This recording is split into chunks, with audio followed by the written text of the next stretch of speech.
네, 여러분 드디어 회계학 차례입니다. 저는 회계사 정의돈이고요. 너무 고생하셨습니다. 지방직 9급, 9급 공부하신 분들은 올해 한 해를 마무리하는 마지막 시험이었는데, 하, 참 그랬죠. 많이 당황하셨죠. 일단 좀 분석을 해보면, 첫 번째로 원가 회계가 이번에 신기하게 5문제나 나왔어요. 재무회계 13문제, 원가관리 회계가 5문제가 나왔고, 정부회계 2문제 나왔는데 정부회계 둘 다 사실 좀 쉽지 않았어요. 원가회계도 계산이 어려운 게 있었고, 그다음에 난이도를 보면 사실 우리 이번 국가직 9급은 저도 강평했지만 와 엄청 쉬웠어요. 여러분 잘 보셨죠? 막 이랬잖아요. 근데 얘는 그렇지가 않았어요. 그러니까 일반적인 문제들도 국가직 9급보다는 아무래도 계산 사이즈가 조금 더 컸고요. 손가는 게 많았고 우리 이번에 9급 국가직 같은 경우에 사실 한 줄로 탁탁 풀리는 게 대부분이었는데 얘는 손 가는 것도 많았고 뭐 난이도도 진짜 이상한 것도 많았어요. 그러니까 난이도가 어렵기보다 뭐 완전히 사이드에 있는 이상한 것들을 내서 여러분들이 좀 힘들지 않으셨나 그런 생각이 듭니다. 그래서 일단 보면 제가 문제를 쭉 봤는데 저를 포함해서 이 공무원 시장에서 회계학을 강의하는 모든 선생님 책을 봐도 이 20문제 중에서 2문제는 책이 없어요. 아예 없어. 아무도 2문제는 없어요. 있을 수가 없어요. 저도 봤어요. 그래서 2문제는 뭐 어느 학원에서도 어느 선생님도 가르치지 않았기 때문에 그건 당연히 뭐 모두가 틀리는 겁니다. 찍어서 맞춘 걸 제외하고는 모두가 틀리는 거예요. 두 가지가 있어요. 뒤에서 얘기할 거고요. 2문제는 우리가 배우기도 했고 동영 모의고사 같은 데서 문제를 나오기도 했지만 여러분 마음속으로 아 이건 계산이 복잡해서 제껴야겠다 이런 것도 한 2문제 있었어요. 상호 배분법이라든지 이런 것들 우리 일단 알고 있는 내용이라고 하더라도 아 이건 제껴야겠다라고 생각했는데 시험에 나오면 못 하시잖아요. 그래서 제가 저 강사의 마음이 아니라 수강생의 그 마음으로 빙의해서 보면 네 문제는 여러분들이 시험장에서 풀지 못하셨을 거예요. 누가 됐던 공부를 잘했던 못했던 어느 선생님한테 배웠던 시험장에서 네 문제 정도는 힘드셨을 겁니다. 그래서 80점 정도 만약에 맞았다. 회계학 진짜 엄청 잘하신 거예요. 축하드립니다. 엄청 잘하셨고요. 제가 볼 때는 그 나머지 이 네 문제를 제외한 16개는 공부를 하셨고 우리가 국가직 이외에도 시간이 몇 개월 있었기 때문에 나머지 16개 정도는 맞추셨어야 되지 않나 싶은데 근데 이것도 쉽지 않죠. 저도 알아요. 중간중간에 어려운 거 있고 처음 보는 거 있고 그러면 또 심적으로 말리기 때문에 제가 볼 때는 이번에 한 70점 정도 회계 맞았다. 잘하신 거고요. 충분히 합격권 점수라고 생각합니다. 여태까지 그래왔던 것처럼 작년 이번 국가직 9급은 사실 한 80점 정도 나왔어야 되는데 이번에는 한 70점 정도면 충분히 합격권이다 생각할 수 있고요. 65점도 제 생각에는 합격권이긴 한데 다른 과목을 좀 봐야겠죠. 그래서 아 선생님 너무 어려웠어요. 저는 뭐 손도 못 댄 문제 처음 보는 문제가 2문제 나머지 2문제는 알고는 있는데 처음 보는 문제였어요. 거기다가 실수해서 또 하나 틀린 거 있죠?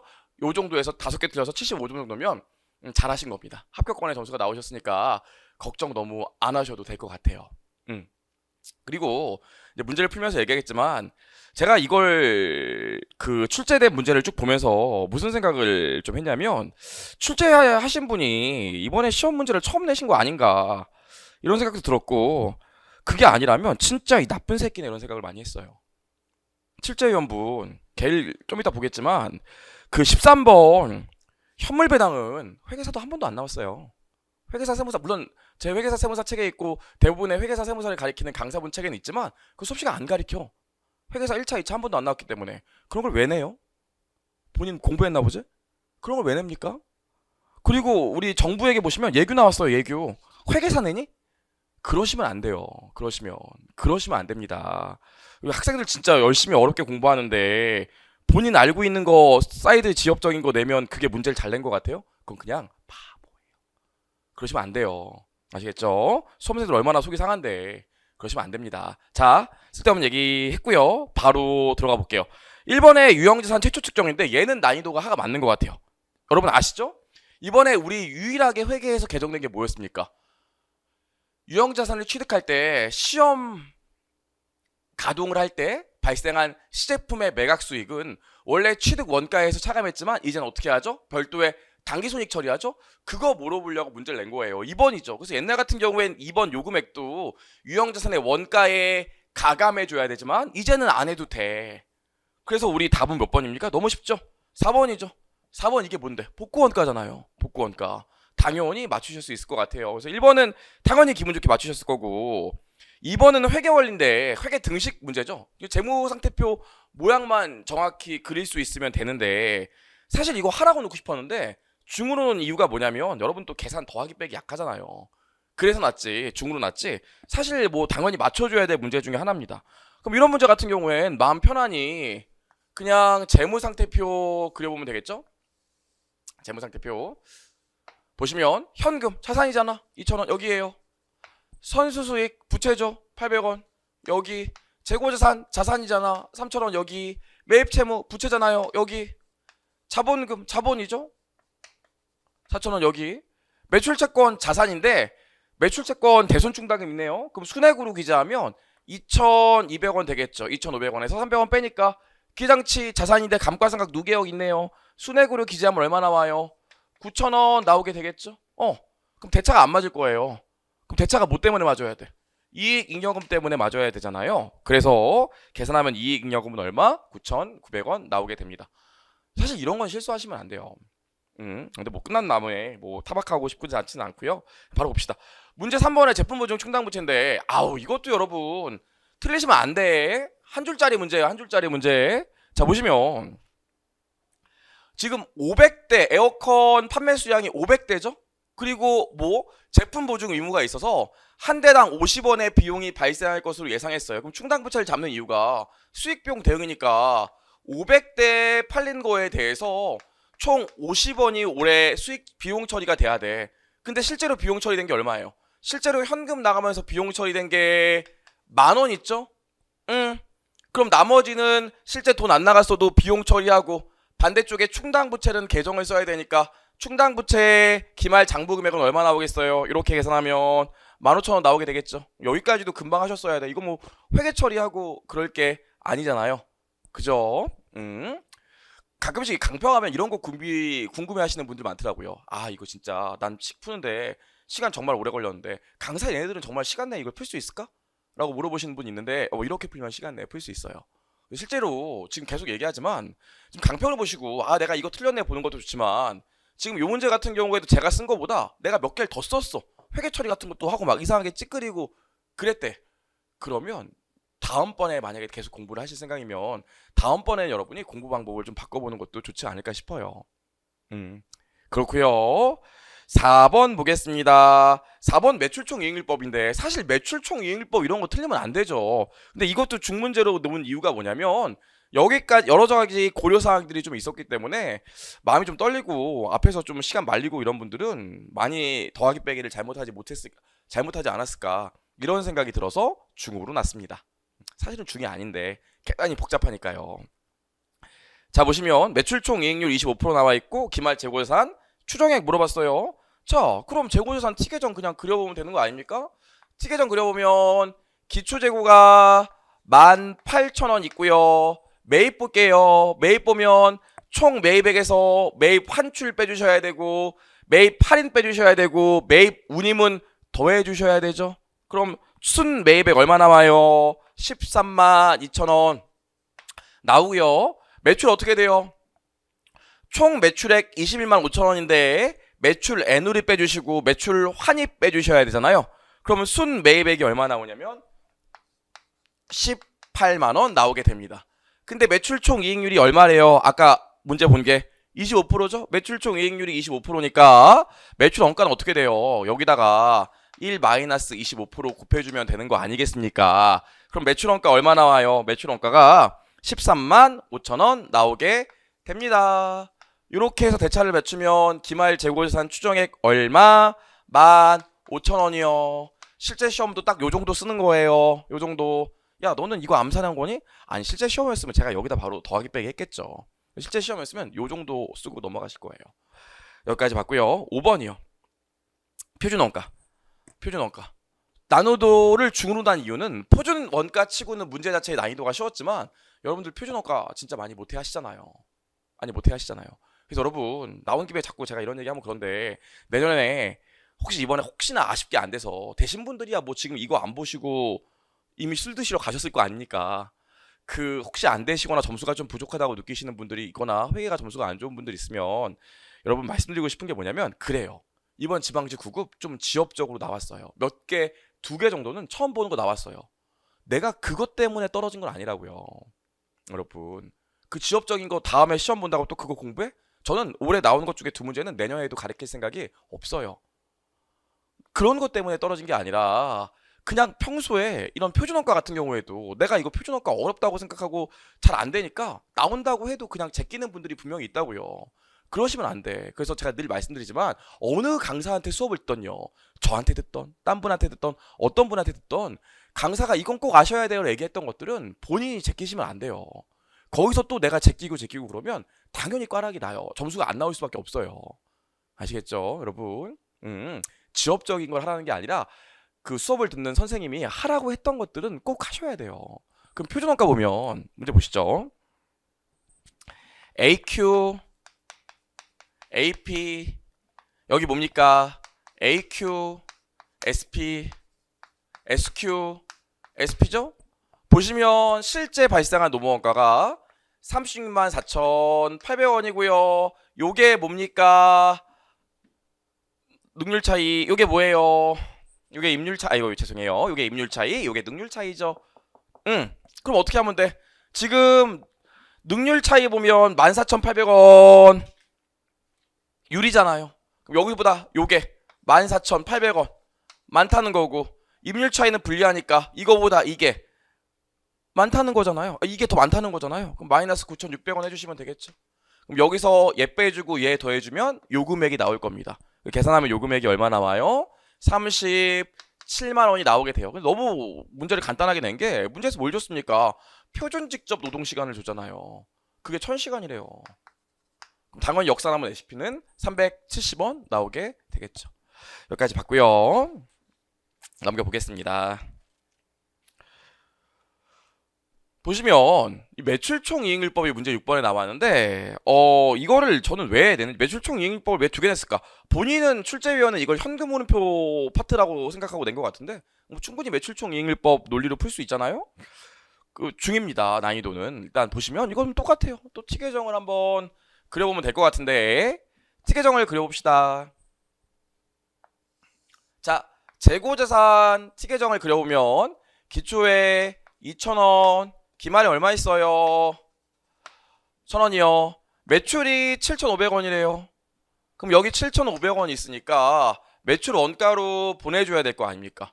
그럼 매출 원가로 보내줄 때 보면 이번엔 뭐예요? 매출 총 이익률법이 아니라 원가 가산율이죠. 원가 가산율은 매출 나누기 1 플러스 원가 가산율 해준 거 해줘야 되잖아요. 그럼 이렇게 계산해주면 매출 원가 얼마 나옵니까? 매출 원가 5,000원 나와요. 그럼 자연스럽게 역산해서 뭘 구할 수 있어요? 올해 매입액이 4,000원이라는 거 알 수 있습니다. 그 다음 뭐 해줘야 돼? 매입 채무의 티계정을 또 봐야겠죠?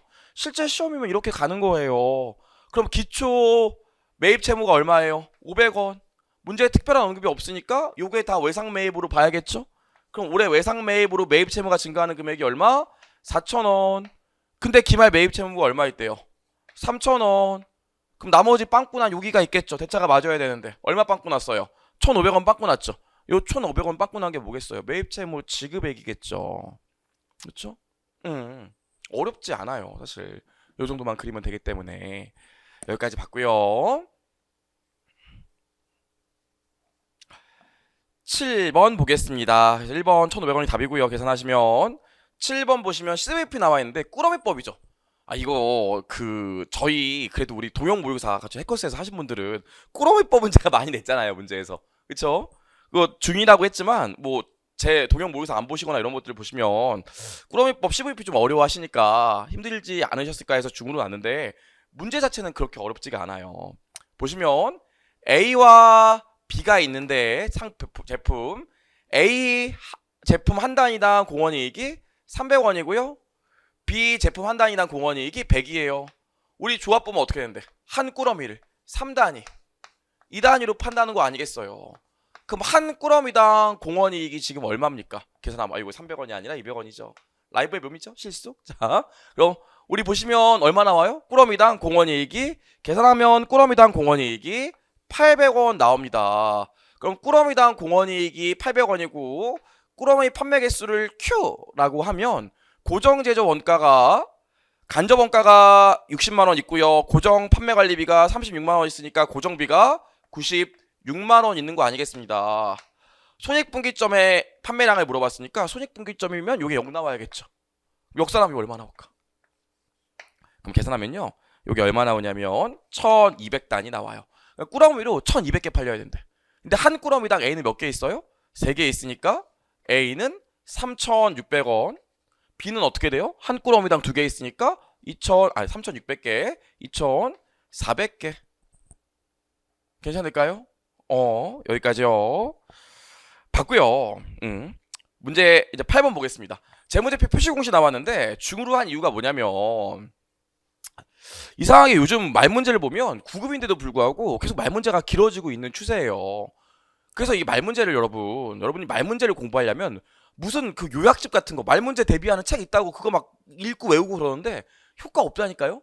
애초에 기본서부터 공부할 때 문구가 이게 무슨 내용인지 이해할 수 있는 게 중요하다고 그랬잖아요. 그래서 이 문제 보시면 나머지는 여러분 읽어보시면 뭐 수업 시간에 했던 얘기고 3번이 틀렸죠. 3번이 왜 틀렸는지 모르시는 분이 많은데 우리 기능별 분류가 있고 성격별 분류가 있어요. 김혜주 기억하시죠? 기능별 공시는 어떻게 돼요? 매출원가와 판관비로 비용을 구분하고 성격별 공시는 성격이 뭐 전기세, 급여, 감가상각비 따로따로 공시하잖아요. 그럼 기능별 공시는 어떻게 해? 성격별 공시를 반드시 주석에 해야 되죠. 이유가 뭡니까? 기능별로 공시하게 되면 매출원가, 판관비 이 비용 전체를 매출원가와 판관비로 자의적으로 배분하기 때문에 세부 비용 항목들이 안 보인다고 그랬잖아요. 그래서 현금 흐름에 대한 예측 가능성을 높이기 위해서는 성격별 공시를 주석에 추가로 해줘야 된다고 그랬죠. 그 얘기 생각해 보시면 이거 보세요. 문제 보시면 성격별 분류는 기능별 분류보다 재무제표 이용자에게 더 목적 적합한 정보를 제공할 수 있지만 여기까지는 틀렸어 벌써. 매출 원가가 나와야지 목적 적합한 정보거든요. 그리고 보시면 비용을 성격별로 배분하는데 자의적인 배분과 상당한 정도의 판단이 개입될 수 있다. 이건 기능별이죠. 성격별은 비용 그냥 순서대로 쭉 나열하는 걸 급여, 전기세, 감가상각비 이렇게 나열하지만 기능별 공시는 얘네들을 또 매출원가 판관비로 자의적으로 배분하기 때문에 얘가 성격별 분류에 대한 얘기가 아니라 기능별 분류에 대한 얘기입니다. 3번이 틀렸죠. 그래서 내용을 정확히 알아야 풀 수 있어요. 말 문제를 자꾸 외워서 한다 그러시면 안 돼. 기본 강의부터 책에 나와 있는 문구들을 이해할 수 있어야 돼요. 읽을 수 있어야 된다고 제가 몇 번 말씀드렸잖아요. 좋아요. 여기까지 봤고 9번 보겠습니다. 손상이요. 이것도 우리 유형자산 손상, 환입 사실 틀려서는 안 되는 문제죠. 근데 이거 중으로 놓은 이유가 뭐냐면 이 자식이 출제위원 자식이 이게 뭐라고 7월 1일 날 취득했다고 했어요. 7월 1일 날 취득하면 그럼 뭐가 문제가 될까요? 보시면 저는 이렇게 풀었어요. 120만 원에 취득했고요. 내용에서 3년 잔존가치박 정액법이니까 1년이었으면 감가상각비 얼마? 40만 원. 근데 7월 1일 날 취득했으니까 X 1년도에는 몇 개월만 상각해야 돼? 6개월만. 그럼 1년 감가상각비가 40만 원이니까 6개월 감가상각비는 20만 원이겠죠. 여기 100만 원 나올 거예요. 아무 일도 없었더라면 그 다음 연도에 1년으로 감가상각하니까 감가상각비 40만 원 나오겠죠. 그럼 60만 원. 근데 뭐래요? X 1년도에 회수 가능액이 60만 원이었대요. 그럼 X 1년도에 손상 차손으로 얼마? 40만 원 나올 거고요. 그럼 X 2년도에는 요 금액을 기준으로 감가상각해야 되는데 여러분들 놀랬을 거 아닙니까? 어떻게 하지? 기중의 취득인데? 어떻게 하지? 뭘 어떻게 해요? 60만 원인데 항상 어려우면 제가 뭐라고 그랬어? 기중에 취득하면 제가 어떻게 하라고 했어요? 연수를 월수로 바꾸라고 했잖아요. 그럼 연수를 월수로 분필이 다 섞고야 또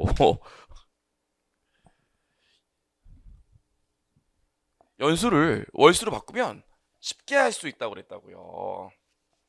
그럼 어떻게 하면 돼요?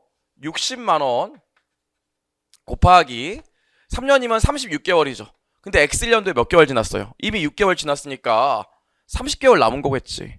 우리 항상 장부 금액이 붙기면 그 시점에 남아있는 자녀 내용 연수로 한다고 그랬잖아요. 그리고 몇 개월 생각해? 12개월 생각해요. 그럼 감가상각비 얼마나? 24만 원 나오게 됩니다. 그래서 이 문제는 두 번째 연도에 손상 후 감가상각비를 구하는 게 포인트고 여기까지 하면 얼마 나와요? 계산하면 요거 장부 금액이 36만 원 나오게 됩니다. 근데 X 2년 만에 회수 가능액이 얼마래요? 70만 원. 둘 중에 작은 금액을 기준으로 환입 잡으니까 환입액은 얼마? 24만 원 되겠죠. 하지만 충분히 우리 좀 연습을 했으니까 공부를 하신 분들은 맞추시지 않았을까 싶었고요. 우리 문제 10번 보면 지방자치단체 회계인데 두 문제가 나왔는데 둘 다 만만치 않았어요.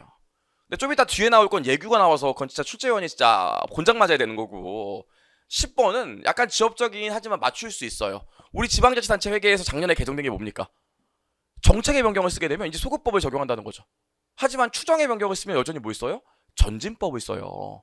전진법은 당기 이전 재무제표 수정해요, 안 해요? 안 하지.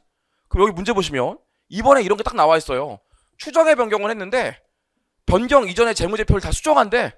이전에 변경했던 거를 처음부터 적용된 걸로 조정한대.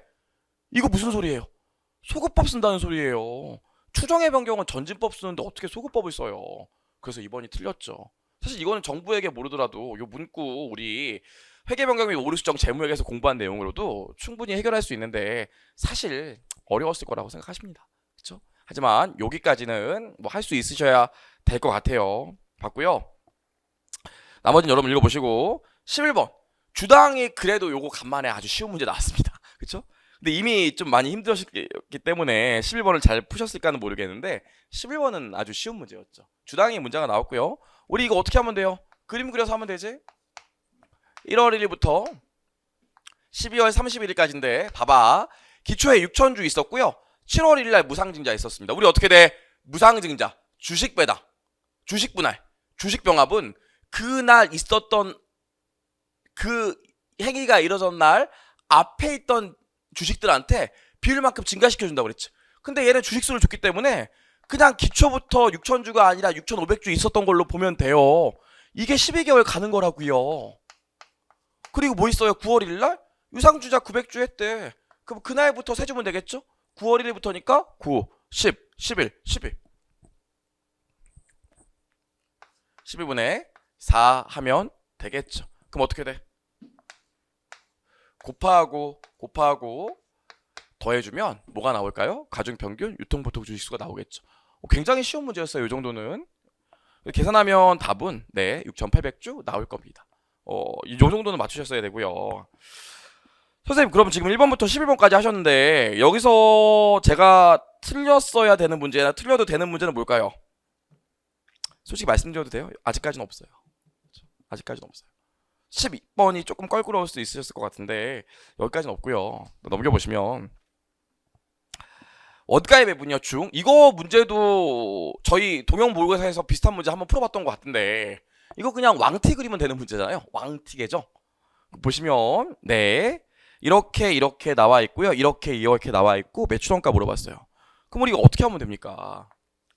왕티계정 그리면 되죠. 보시면 기초에 3,000원, 6,000원, 9,000원 있고요. 기말에 2,000원, 2,000원, 8,000원 있지. 실제 시험이었으면 요 정도 써서 요 정도 풀어야 된다고 그랬다고 했었잖아요. 지금 이걸 제가 지금 그리는 걸 따라오실 수 있으시면 혹시나 점수가 안 됐더라도 아깝게 떨어진 거고 제가 지금 이렇게 하실 때 쟤 왜 저렇게 해? 저렇게 간단하게 되나? 이런 생각을 하신다면 아직 조금 부족하실 수도 있는 거예요. 자 그럼 보시면 밑에 직접 재료비 있죠? 지금 기초 DM과 기초 재료비, 기말 재료비가 나와 있으니까 당연히 매입액 그대로 고려해 주셔야 되고요. 제조간접원가 22,000원 고려하면 되는데 뭡니까 지금 문제는? DL이 들어가야 돼. 근데 DL이 뭐예요? DL 보시면 이거 왜 이렇게 툭거리나? DL 보시면 미지급 임금이 나와 있어요. 그럼 미지급 임금의 T계정을 그려보면 기초에 부채니까 5,000원 있고요. 현금 지급한 금액이 25,000원 있대요. 기말 미지급 임금이 10,000원 있대요. 이렇게 돼 있죠. 그럼 대차를 맞추면 여기 30,000원이 빵꾸인데 요 30,000원이 뭡니까? 이게 올해 임금으로 나가는 부분이에요. 그래서 여기 어떻게 와야 돼? DL이 여기 30,000원 이렇게 들어온다고요. 요 금액 들어가는 거예요. 요 금액. 그쵸? 그럼 우리 어떻게 하기로 했어요? 매출원가 물어보면 이렇게 왕티를 그려서 다 넣은 다음에 대차를 맞추면 여기 빵꾸 나는 부분이 매출원가라고 했죠. 그럼 더하기 빼기만 해주시면 되니까 계산하면 매출원가는 93,000원 나오게 됩니다. 요 정도 쓰시면 돼요. 실제 시험이었으면. 좋아요. 여기까지 봤고요. 13번 현물 배당 나왔고요. 난이도 보이시죠? 미쳤네. 이게 라이브라서 이게 좀 그런데 야 진짜 이런 거 내면 안 돼. 안 돼. 현물 배당 야 원래 상법상 현물 배당이 이게 금지됐었는데 얼마 전부터 상법이 개정돼서 현물 배당도 가능합니다. 하지만 이게 실질적으로 많이 일어나지 않기 때문에 이 우리나라에서 회계학을 가리키는 선생님들 중에서 현물 배당을 가리키는 선생님이 없어요. 회계사 2차 유해 강의 가도 이거 안 가리켜요. 중요한 부분이 아니거든요. 이걸 근데 9급 회계학에서 왜 내니? 내면 안 돼요. 사실 진짜 이거 뭐해? 본인 공부하고 들어갔나 봐. 이런 거 내면 안 돼요. 자, 그래서 여러분, 제가 진짜 가슴 아픈 게 여러분 또 이런 생각 막 하시더라고요. 제 얘기를 하는 게 아니라, 내가 너무 너무 컴팩트하게 가리키는 선생님 수업을 들었어. 이번에 그래서 떨어졌어. 그 선생님 안 배웠어. 다른 선생님 옮겨야겠어. 저한테 옮길 수도 있고, 다른 선생님한테 옮길 수도 있고, 뭐 저한테 배웠던 분이 그렇게 느끼고, 다른 선생님한테 옮길 수도 있겠지만, 이건 아무도 안 가리켜요. 그리고 내년에 또 나올 주제도 아니에요. 우리가 이런 것 때문에 떨어진 거 진짜 아니라고요. 그러니까 여러분 너무 이런 거에 집착하지 마세요. 이런 건 우리 수험반 모든 친구들이 다 틀려. 물론 제가 뭐라고 그랬어요. 어려우면 1번이라고 그랬지. 심지어 이건 답도 1번이 아니야. 이건 모두가 틀리는 거예요. 그러니까 이런 거 너무 걱정하지 마시고 내가 다음부터 현물 배당을 열심히 봐야겠다. 다음에 강사 고를 때 강사책에 현물 배당이 있는지 없는지 봐야지. 이러지 마시고 이런 건 다시는 안 나올 주제예요. 너무 고민하지 마시고 답은 몇 번이냐면 답은 4번입니다. 현물 배당하게 되면요. 미지급 배당금을 부채로 분류하기 때문에 실제로 결제일날 배당금 지급일날 차이가 나면 당기손익으로 인식하거든요. 제 책에도 이거 있어요. 그러니까 회계사 공무원 책 말고 이 회계사 책에는 있는데 제가 이걸 몰라서 설명 안 하는 게 아니라 안 나온다고요. 이런 거 다시는. 그러니까 너무 고민하지 마시고 답은 4번인데 왜냐면 실제로 현물로 배당을 주기로 결의하고 막상 현물을 지급하는 날 이 결의일과 지급하는 날 현물 자산의 공정 가치가 차이가 나면 그 금액은 당기 손익에 반영하거든요. 처분 손익으로. 근데 그런 걸 우리가 왜 알아야 됩니까? 그냥 출제위원 나쁜 사람 이렇게 생각하시면 되고요. 13번 넘어갈게요. 14번 결합원가요. 결합원가는 그래도 우리들이 공부를 하는데 문제는 뭐예요? 균등이익률법이 나왔죠. 물론 모든 선생님들이 아마 동영 모의고사에서는 균등이익률법 문제를 다 한 문제씩은 내셨을 거예요. 근데 제 생각에는 13번 멘탈 나가고 14번 균등이익률법이라 쉽지 않았을 것 같아요. 좀 이따 보겠지만 15번 자본유지거든요. 자본유지 저도 가리키고 문제 몇 번 냈지만 여러분들 분명히 까먹으셨기 때문에 13번, 14번, 15번 연타로 처음 보는 거 나와. 거기다 또 생물자산 저는 가리켰지만 생물자산 또 안 가리키는 분들이 있으니까 13, 14, 15, 16 연타로 나오면 문제가 어렵게 나오고 멘탈이 무너지겠죠. 그러면서 그 뒤에 나머지 4개도 많이 어려우셨을 거예요. 그래서 제가 볼 때는 항상 얘기하잖아요. 시험 볼 때 넘겨보고 처음 보는 거 나오면 어렵겠네. 이건 뭐 다른 애들도 못 풀겠네. 이러고 체크하고 다음 거 풀었으면 될 것 같은데 여러분 실제 시험장에서 13번에서 멘탈 털려, 14번 털려, 15번 털려, 16번 전 가르쳤지만 털리는 분 있어. 하고 겨우겨우 정신 차렸는데 17번에서 또 관계기업 투자주식이야. 저는 가르쳤지만 또 털려. 18번 예규야. 털려. 이러면 이미 멘탈이 나가 있죠. 거기다 19번 상호배분법이에요. 이면 여러분 멘탈 나가셨을 거예요. 그래서 올해 시험은 체감상으로는 훨씬 어려웠을 거예요. 정말로. 그래서 제가 얘기하지만 80점 맞았으면 엄청나게 잘하신 거고 70점 맞으셔도 엄청나게 잘하신 거예요. 정말. 일단 보겠습니다. 14번 보시면 균등이익률법 나왔으니까 이렇게 하시면 돼. A, B, C 이렇게 있고요. 수익 보시면 어떻게 돼요? 수익이 얘 10만원, 수익이 얘 8만원, C 수익이 얼마래요? C 수익이 12만원이요. 그럼 다 더하면 수익의 합계가 얼마입니까? 30만원이죠? 개별적으로 C만 원가가 추가로 가공해서 6만원 들어간대요. 그럼 원가로 6만원 들어가고 우리 뭐 있어요? 결합원가가 12만원 있죠. 자 그럼 우리 균등이익률법이라고 해서 이익률을 구하지 말고 원가율을 구하자고 했잖아요. 보시면 수익은 총 30인데 총 들어가는 원가는 얼마예요? 18만원이죠. 그 원가를 몇 프로? 60%. 수익 대비 60%는 비용이 나와야 된다고요. 그럼 얘 얼마 해야 돼? 10만원에 60% 하니까 6만원 비용 나와야 돼. 얘 얼마 나와야 돼요? 8만원에 60% 해줘야 되니까 86에 48 48,000원 비용 나와야 돼요. 얘 어떻게 돼? 12만원에 60% 하면 72,000원 비용 처리돼야 되는데 이미 자기 거 6만원이 있으니까 추가로 12,000원만 더 맞춰주면 되겠지. 답은 그래서 12,000원. 이게 안 해봐서 그렇지 우리 연습하면 사실 문제 자체는 그렇게 어렵지 않아요. 그렇습니다. 그쵸. 근데 하지만 실제 시험장에서는 굉장히 어려우셨을 거예요. 여기까지 봤고요. 자본유지 개념이 남았는데, 자본유지는 사실 올해 제가 지금 기억이 정확히 안 나는데 관세상가, 간평상가, 계리상가 여기서 올해 나왔거든요. 주제가 제가 주제 돌려막기 한다고 그랬잖아요. 그래서 올해 나올 수도 있어서 제가 독영할 때는 몇 문제 내드렸는데 기억 나실까 그건 좀 모르겠어요. 거기다가 이게 동영 때 공부했어도 여러분이 좀 어려울 수가 있는 게 이게 이거 부채 총액으로 주는 게 아니라 자산 부채를 짜로 줘서 여러분이 좀 어렵지 않으셨을까 이런 생각이 듭니다.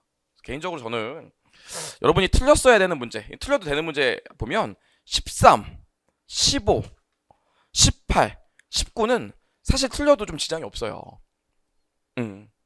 그렇다고요. 그리고 나서 14, 16, 17 중에서 내가 몇 개를 맞추냐가 합격하는데 중요하지 않았을까 뭐 이런 생각을 좀 합니다. 돌아와서 보시면 얘도 어떻게 하면 돼요? BS를 그려봐. BS를 그려보시면 기말에 자산 30만 원이고요. 기말에 부채 15만 원이죠. 그럼 자본 총액은 15만 원 있는데 기초 자본이랑 좀 비교를 해봐야 되잖아요. 기초의 자본 얼마 있어요? 얘에서 얘 빼니까 5만 원 있죠. 그래서 명목화폐 자본유지라면 이익이 그냥 10만 원일 거야. 근데 문제에서 불변구매력 화폐 자본유지랑 실물 자본유지를 물어봤죠. 불변구매력 화폐 자본유지는 물가지수 고려하잖아요. 그럼 봐봐. 기초에 5만 원 있었는데 그게 물가지수가 100일 때예요. 기말엔 물가지수가 150이래요. 그럼 얼마 돼야 돼? 기말에 자본이 7만 5천 원 기초 자본이 있는 거예요. 그럼 나머지가 이익이니까 얼마? 7만 5천 원이 당기순이익이 되겠죠. 그럼 우리 실물 자본 유지 개념 같은 경우에 구매력이라고 했던 거 기억하지? 봐봐. 기초에 자본이 진짜 내 돈이 5만 원 있었어요. 근데 기초에 내가 살 수 있는 재고자산의 구입 가격이 1,000원짜리래. 그럼 나 몇 개 살 수 있는 거야? 50개 살 수 있는 거죠. 근데 기말에 이거 얼마 됐대요? 2,000원 됐대요. 그럼 기말에도 50개 살 수 있는 능력을 유지해야 되니까 기말에 얼마야? 기초 자본으로 볼 수 있는 게 자본 유지까지 포함해서 10만 원이어야 된다고요. 그럼 실물 자본 유지일 때는 당기 순이익으로 들어갈 금액이 얼마? 5만 원. 근데 어려우셨을 거예요. 제가 볼 때 이거 확실히 풀 수 있는 친구들 그렇게 많지 않아요. 어떤 강사를 듣더라도 쉽지 않았을 거예요. 좋아요. 여기까지 해서 답은 1번 되고요. 근데 역시나 또 승리의 어려움은 1번이라고 그랬죠. 1번이요. 봤고요.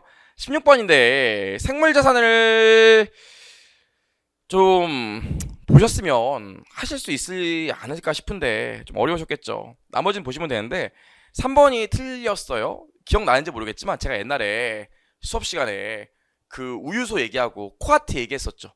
코아트는 생물자산임에도 불구하고 공정가치를 측정할 수 없기 때문에 원가를 측정하고 원가를 측정하기 때문에 감가상각도 인식하고 손상도 인식한다고 그랬잖아.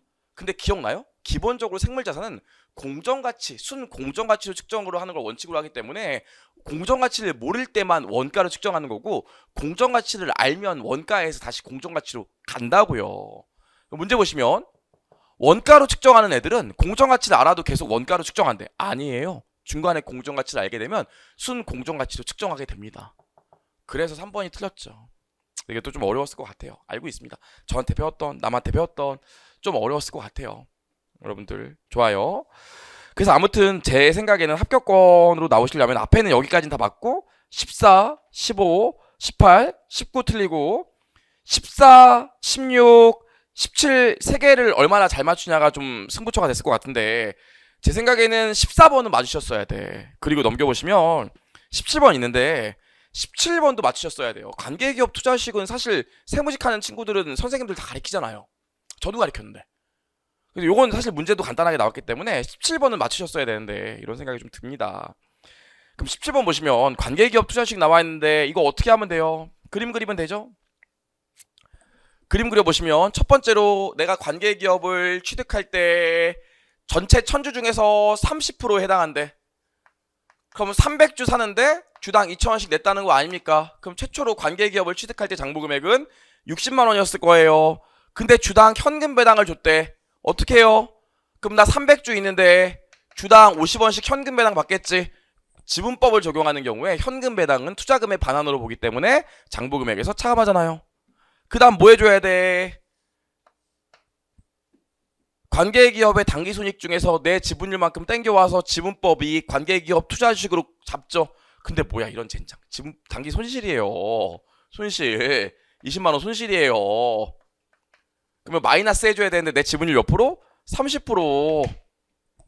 그래서 여기서 빼면 답 나오는 거 아닙니까? 맞추셨을 거라고 봐요. 계산하면 얼마? 52만 5천원. 이거 계산하면 나와요. 여기까지 봤고요. 18번은 이것도 진짜 이런 거 내지 좀 마요. 예규를 왜 내요 지금? 예규를 회계사 시험이야? 예규를 왜 내요 왜? 그럼 또 우리 이거 이번에 예규 나왔다고 내년에 또 정부에게 예규 공부할 거야? 안 해. 예규 잘 나오는 거 아니에요. 이거는 출제자가 그냥 낸 거지만 이거 틀려도 괜찮아요. 예규 정부에게서 가르치는 선생님 없어요. 이 공무원에서는 보시면 이거 1번이 맞거든요. 1번 맞고요. 2번 3번 다 틀렸는데 4번도 틀리고. 왜 틀렸냐면 이거 보시면 상호 발생한 수익과 비용을 제거합니다. 3번 보시면 상호 채권 채무를 보유하지 않으므로 내부거래 제거 대상에서 제외하지 않는다가 아니라 제외해요. 4번 보시면 재정 운영 원가에 순원가에 반영한다고 나와 있는데 비교한 수익에 반영합니다. 근데 이런 거 몰라도 돼요. 그렇죠? 이번에 이거 틀리셨어도 상관없어요. 근데 제가 뭐라고 그랬죠? 어려우면 1번. 이것도 답이 1번이잖아요. 그렇습니다. 농담처럼 얘기하지만 정말 이 13번이랑 18번은 출제원분이 그냥 나쁜 놈이다 이렇게 생각하시면 되고 전혀 지장이 없어요. 제가 계속 반복해서 얘기하고 있지만 19번이요. 상호배분법이죠. 상호배분법. 우리 지금 사실 이 보조 부분 배분으로 나오면 상호배분법 많이 힘들어 하시잖아요. 그래서 사실 연습을 많이 안 하시기 때문에 이것도 사실 많이 틀리셨을 거예요. 그렇습니다. 연습을 많이 안 하시니까. 일단 좀 보시면 보조 부분 X는 자기 거 원가 10만원 있고요. Y 거에서 얼마 먹어요? Y 거에서 지금 Y 거에서 내가 50% 먹잖아요. 여기 어떻게 해? 0.5 Y 하면 되고, Y는 내 거 12만원에다가 X 거 얼마 먹어요? X 거 0.4 먹잖아요. 0.4 X겠죠? 이렇게 해서 연립방 정식을 풀면 둘 다 X도 20만원 나오고요, Y도 20만원 나와요. 그럼 배분을 해보면 여기 P1 여기 P2 보면 어떻게 돼? 여기 30%잖아요. 여기 6만원 나오겠지? 여기 30%잖아요. 6만원 나오겠죠? 1000분의 300시간이니까 30%겠죠. 여기 어떻게 됩니까? 여기 20%죠? 1000kW 분의 200kW니까 그럼 얼마 나와요? 20%니까 4만원. 이거 얼마 나옵니까? 30%니까 6만원이요. 그럼 각각 배분되는 금액이 10만원, 12만원이겠죠. 답은 2번이고요. 사실 이 문제 보면 배분되는 금액만 봐도 P보다는 P2가 많이 배분돼야 돼요. 왜냐면 배분으로 이렇게 비율이 더 높으니까. 답은 1번이랑 2번 중에 확인하셨어야 되는데 쉽지 않았을 거예요. 여기까지 봤고요. 여러분 20번은 이거 제가 수업 시간에 진짜 엄청 강조했었지.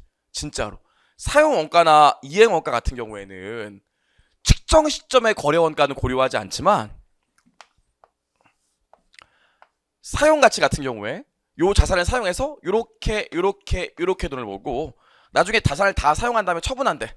처분할 때 100원 받는데 처분할 때 수수료로 거래원가 10원 나간대.